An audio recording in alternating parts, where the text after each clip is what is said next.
नमस्कार प्यारे साथियों, मैं प्रियांशु वार्ष्णेय आप सभी का स्वागत करता हूं आपके अपने प्यारे से चैनल एजुनेट में।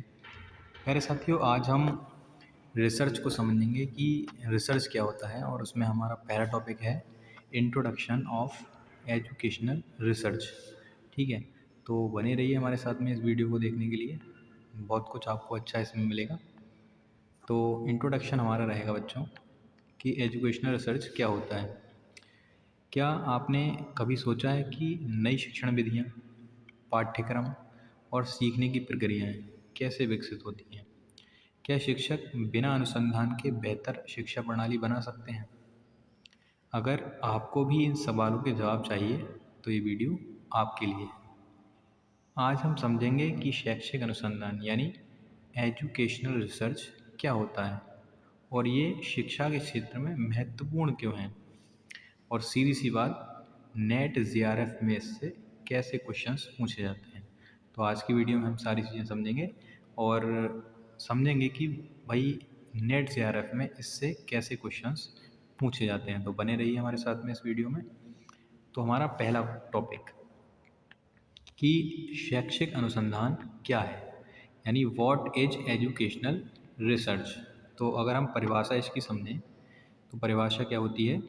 शैक्षिक अनुसंधान वह वैज्ञानिक प्रक्रिया है जिसके माध्यम से शिक्षा से संबंधित समस्याओं को पहचानना, विश्लेषण करना और हल किया जाता है। यानी अगर हम आसान भाषा में समझने की कोशिश करें तो ये क्या है?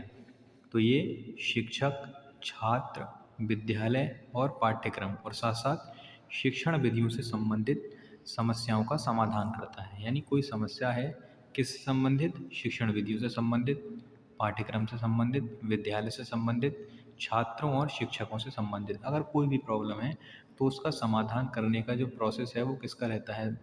वो रहता है हमारा शैक्षिक अनुसंधान का, यानी एजुकेशनल रिसर्च का। जैसे फॉर एग्ज़ाम्पल, जैसे हमने कोई एग्ज़ाम्पल लिया कि क्या स्मार्ट क्लास से छात्र अधिक सीखते हैं? तो इस सवाल का जो जवाब है वो भी हम किसके माध्यम से निकालेंगे? शैक्षिक अनुसंधान के माध्यम से। यानी हम एक एजुकेशनल रिसर्च प्रोवाइड करेंगे कि क्या स्मार्ट क्लास से जो बच्चे हैं हमारे वो ज़्यादा सीख रहे हैं या नहीं सीख रहे हैं। तो हम क्या करेंगे, एक बिना स्मार्ट क्लास वाली क्लास लेंगे और एक वो क्लास लेंगे जहाँ पर सारी चीज़ों को चलाया जाता है। फिर हम देखेंगे कि क्या इसमें कैसे इम्प्लीमेंटेशन हो रहा है बच्चों में, क्या इसमें इम्प्लीमेंट अच्छी तरह से कर पा रहे हैं। तो ये जो हम करेंगे इसको ही हम क्या बोल देंगे? एक एजुकेशनल रिसर्च बोल देंगे मेरे साथियों। ठीक है, तो अगर और इसकी परिभाषा देखें तो जॉन डब्ल्यू बेस्ट, जिन्होंने कहा कि शैक्षिक अनुसंधान एक व्यवस्थित प्रक्रिया है जो शैक्षिक समस्याओं का समाधान खोजने में मदद करती है। एक और अगर डेफिनेशन देखें हम तो ट्रेवर्स की, इन्होंने कहा कि शिक्षा में अनुसंधान एक ऐसी प्रोसेस है, एक ऐसी प्रक्रिया है जिसके द्वारा समस्याओं को व्यवस्थित अध्ययन किया जाता है। यानी एजुकेशनल रिसर्च क्या है? तो एजुकेशनल रिसर्च सबसे पहले हमने समझा कि एजुकेशनल रिसर्च एक व्यवस्थित प्रक्रिया है जो क्या करती है? समस्याओं का समाधान करती है। और कैसी समस्या होती हैं वो? शैक्षिक समस्याएं होती हैं। तो प्यारे साथियों, मैं समझ रहा हूँ कि आपको समझ में आ रहा होगा। तो इसके साथ में आगे चलते हैं वीडियो के। तो अब हम समझेंगे कि why is educational research important. कि भाई इम्पोर्टेंट की ये जो एजुकेशनल रिसर्च है इसको, ये इतनी इम्पोर्टेंट है क्यों? तो पहली बात क्या है कि ये शिक्षा प्रणाली में सुधार करता है। भाई अगर हम एजुकेशनल फील्ड में कोई समस्या है उसमें अगर हम सुधार कर रहे हैं, उसमें हम समस्या का समाधान कर रहे हैं, तो इसका मतलब क्या है कि भाई शिक्षा प्रणाली में सुधार हो रहा है। यानी नई शिक्षण विधियों को विकसित करने में ये क्या करता है? मदद करता है। शिक्षकों को नई रणनीतियाँ सिखाता है। आजकल क्या है कि हर बच्चे का एक अलग टेम्पो है, यानी बच्चा अलग अलग प्रकार से सीखता है। तो एक शिक्षक को किस प्रकार से सिखाना चाहिए ये भी एजुकेशनल रिसर्च ही बताती है। यानी छात्रों को बेहतर पढ़ाने के नए तरीके अपनाने में क्या करता है? सहायता करता है। ट्रेडिशनल मेथड्स ख़त्म हो जाने चाहिए कि एक ही पर्सपेक्टिव में कोई टीचर किसी स्टूडेंट को सिखा रहा है, ऐसा नहीं होना चाहिए। हर छात्र की नीड के अनुसार उसको सिखाना चाहिए। और इसमें अगर हम समझें तो विद्यार्थियों की सीखने की प्रक्रिया को बेहतर बनाता है। यानी कौन सा तरीका सबसे अच्छा काम करता है, ये क्या काम करता है, ये उससे उस शोध से यानी उस रिसर्च से पता चलता है। इसके साथ ही ये नीति निर्माण में भी सहायक होता है। यानी सरकार या संस्थाएं अगर शिक्षा नीति तैयार कर रही हैं तो उसके लिए भी ये क्या करती हैं, शोध का उपयोग करती हैं।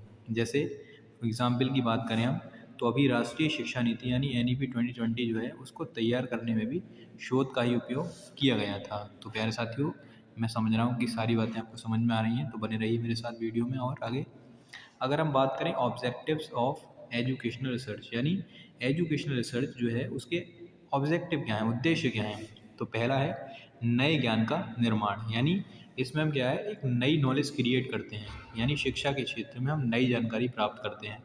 दूसरा, शिक्षा विधियों में सुधार करते हैं, यानी जो पहले से टेक्निक्स चल रही होती हैं शिक्षण की, उसमें हम क्या करते हैं, थोड़ा सुधार करते हैं। जैसे कौन सी शिक्षण रणनीतियाँ प्रभावी हैं, ये समझना। कौन सी प्रभावी नहीं है, इसको हम देखेंगे कि ये प्रभावी नहीं है तो इसका यूज़ नहीं करेंगे। तीसरा क्या है, शिक्षकों और छात्रों की समस्याओं का समाधान करेंगे, यानी सीखने में जो कठिनाइयाँ आ रही हैं उनको दूर करने की कोशिश करेंगे। किसके माध्यम से करेंगे, रिसर्च के माध्यम से। साथ में चौथा क्या रहेगा, शिक्षा नीति को बेहतर बनाना, यानी सरकार और संस्थाओं को प्रभावी नीतियाँ बनाने में क्या करता है, ये मदद करता है। कौन करता है, शोध यानी रिसर्च। पाँचवीं बात करें तो भविष्य की शिक्षा नीति को विकसित करना, यानी नई तकनीकों और डिजिटल शिक्षण को क्या करना, बढ़ावा देना। तो चलते हैं आगे इस वीडियो में। तो अगर मैं बात करूं नेट JRF में इससे कैसे क्वेश्चंस पूछे जाते हैं, तो प्यारे साथियों ये रहेंगे। अगर मैं बात करूं क्वेश्चन नंबर 1 की, इस टाइप से आते हैं ये क्वेश्चंस, PYQ यानी प्रीवियस ईयर पेपर्स में आए हुए हैं। तो पहला क्वेश्चन है, शिक्षा अनुसंधान का सबसे महत्वपूर्ण तत्व क्या है, यानी पहला शिक्षकों की राय, दूसरा व्यवस्थित डेटा संग्रह या विश्लेषण, केवल ऐतिहासिक अध्ययन या छात्रों की उपस्थिति। इनमें से कौन सा ऑप्शन सही है आपको कमेंट बॉक्स में बताना है। और दूसरा क्वेश्चन है, शैक्षिक अनुसंधान का प्रमुख उद्देश्य क्या है, तो पहला छात्रों को कक्षाओं में सिखाना, नई शिक्षण विधि की खोज करना, केवल पुस्तकों का अध्ययन करना, या केवल सरकार की नीतियाँ बनाना। इन चारों में से कौन सा ऑप्शन सही है ये आपको कमेंट बॉक्स में ज़रूर बताना है। तो चलते हैं नेक्स्ट पार्ट पे। अगर हम कंक्लूज़न की बात करें तो हमने इस वीडियो से आज क्या कंक्लूज़न निकाला कि भाई हमने जाना कि शैक्षिक अनुसंधान क्या होता है, ये महत्वपूर्ण क्यों है और इसके प्रमुख उद्देश्य क्या हैं। अगर आपको ये वीडियो पसंद आई है तो आप इसको लाइक करें, कमेंट करें और चैनल को सब्सक्राइब तो ज़रूर ही करें, जिससे कि कोई भी मतलब जानकारी आप तक ज़रूर पहुँचे मेरे द्वारा बताई हुई। तो जल्द ही मिलते हैं एक नई वीडियो में। Happy learning and all the best for your learning, for your preparation. Thank you so much.